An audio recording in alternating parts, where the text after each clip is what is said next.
Will Larry, Benny, and Kira finally save Helga from the clutches of Bjorn? Or is a fate worse than death waiting for her? Welcome back to Totally Accurate Battle Simulator. My name is Crow, and today I have something very special for you. Very special something. I made this for you. If you go into the workshop and you take a look, there is a file called Bjorn's Vengeance, an official Crow story. This is my gift for you. I created my own little story about Bjorn getting vengeance on Larry for kind of ruining his daughter's life. Now, it's not going to play like a typical level, but you can go through it and experience the story for yourself. I'll show you. And it is a beautiful story. A story of loss, a story of vengeance, a story of discovery, a story of adventure, a story of friendship, a story of betrayal. Most importantly than all that, it's a story about Larry. And we all love Larry. He's our boy. Here we go. Bjorn's Vengeance, an official Crow story. After countless battles and endless pain, Bjorn has finally reached his wit's end. Blind with rage, the Viking Thane decides to take his daughter back from her beloved husband Larry, starting a chain of events with only one conclusion: Larry's death or Bjorn's. It was a warm and quiet spring morning when Bjorn paid a visit to the homestead of Larry and Helga. And here we are. Bjorn is not happy. He has brought a small collection of his troops to confront Larry and Helga, who are happily married and having a wonderful time in their garden home. What Helga doesn't realize is that Bjorn is furious. Over and over they have gone into battle, and over he has watched his daughter die at the hands of Larry's enemies. Larry has done a terrible job defending Helga from his enemies, such as King Philip, and now Bjorn is going to take matters into his own hands. Poor Larry and Helga tried as they might, but they are no match, absolutely no match, for Bjorn's armies, as Helga and Larry are both knocked unconscious. Distraught and exhausted, Larry traveled for days to reach the leader of the local Tabs tribe, seeking his guidance and his assistance. And here we find Larry confronting the tribal leader and his two trusted chieftains. Larry begs the tribal leader, "Help me, please, help me save my wife." But the tribal leader is not convinced. Too many times have they clashed with Larry and Bjorn's armies. Too many times have they been wiped out by everything Larry has done. Too many times have they suffered at the plagues of Larry's creations. Larry was going to find no help from the tribal leaders this day. At the end of his rope and with nothing left, Larry reaches out to the ruler of the land, King Philip, to help him. After a lot of convincing, King Philip and his young squire Benny decided to approach Larry to at least hear what he has to say. Once again, Larry pleaded for his wife's safety, urging King Philip to raise his armies and to attack the Vikings, to rid the world of Bjorn and to save his wife Helga. King Philip was not amused, to say the least. His squire Benny was feeling a little bit guilty, but the king had no such problem. "If you beat me in single combat," says King Philip, "I will help you with your deed." King Philip knew full well that the scrawny Larry was no match for his majesty, and Benny was starting to feel outraged. How could the king do such a thing? With no other choice, Larry accepted, only to be struck down by the king with a vicious blow. Benny, after witnessing the cruelty of King Philip, is moved by Larry's plight and pledges to help him to save his wife. And Benny, you see, he's a smart boy, and he knew all the people in the land, having been and spent quite a lot of time in the taverns around here. And he called in a few favors and rounded up a few of his friends. Each of these knights kind of owed Benny a favor. Benny was very, very good at getting them beer in the taverns really cheap. And Benny had a stroke of genius. Why don't we approach the Pirate Queen? She has no love for Bjorn. To say that Larry was intrigued by the idea is an understatement of the century. Kira, the Pirate Queen, was sorely tempted by the offer. She was betrayed by Bjorn many years ago, but in order to join this band, they would have to defeat her at combat. Benny was pretty confident in the army that he had created. My god, the Pirate Queen is so confused. Come on, Pirate Queen! Here come the bombs exploding, but the healers are doing a phenomenal job keeping the knights alive as they continue to beat down on and eventually knock unconscious the Pirate Queen. Having convinced Kira, the Pirate Queen, Larry and Benny continue their quest for Helga.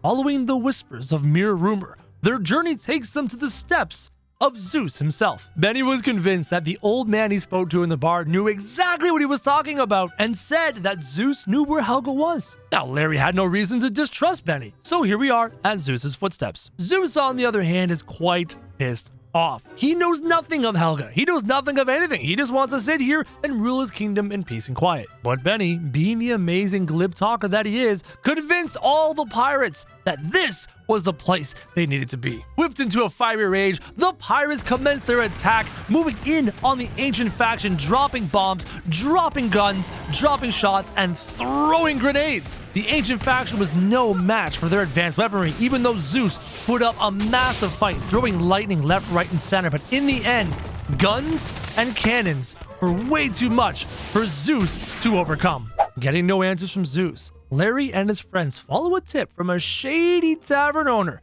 to the domain of the Monkey King. This time, says Benny, this time I've got the right tip. My buddy Phil over at the Shady Dragon said that the Monkey King knows where Helga is. Of course, the Monkey King knew no such thing. He didn't even know what a Helga was. He thought a Helga was a kind of food. But again, Benny, being the smooth talker that he was, convinced the pirates, the pirate captains, the pirate gunners that this was the place they needed to be and this was the enemy they needed to defeat. And so the Monkey King defended his home as best as he could. In go the musketeers, absolutely knocked themselves back. So much fire from the dragons. Can the captains breathe enough fire?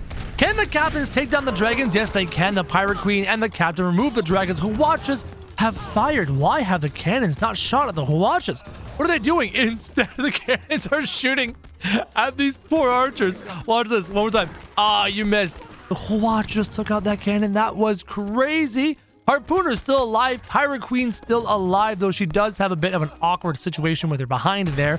Captain moves in and fires that poor archer into oblivion. One Huacha left, and the Pirate Queen was victorious because Kira is awesome. With his dying breath, the Monkey King admitted that he didn't know where Bjorn was, but he did know someone who would know.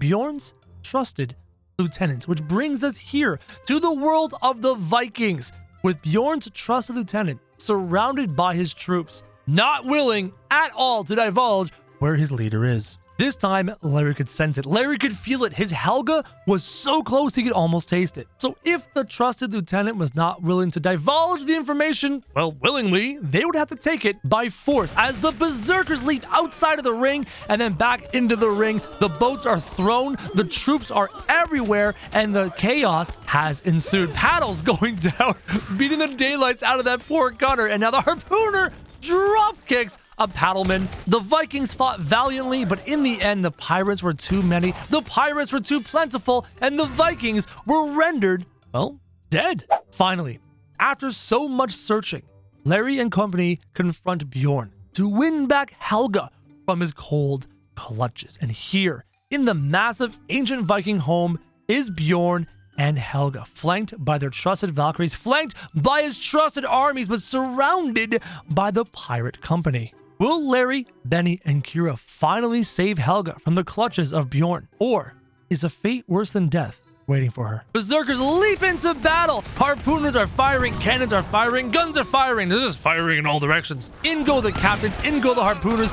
Bjorn is ready to move in, but the poison potion of Larry confuses Bjorn, and now he's surrounded by the Pirate Queen. The Pirate Queen, Kira, sent Bjorn flying into the sky over the cliff to his death. The remainder of the Viking army, without their leader, quickly crumbles into dust as the pirate captains use their point-blank guns to destroy them. But there was only one problem, one massive cost to this entire fight, and that was the death of Helga. Desperate with grief, Larry plunges into the depths of the afterlife to confront death himself and win back his beloved Helga. Helga had gone to the afterlife, and Death, noticing what was happening on the surface above, was intrigued by this Helga and corrupted her to his own. The battle commences, and the shotgunners took out the front ranks of the skeletons, and the pumpkin catapults are decimating the rear ranks.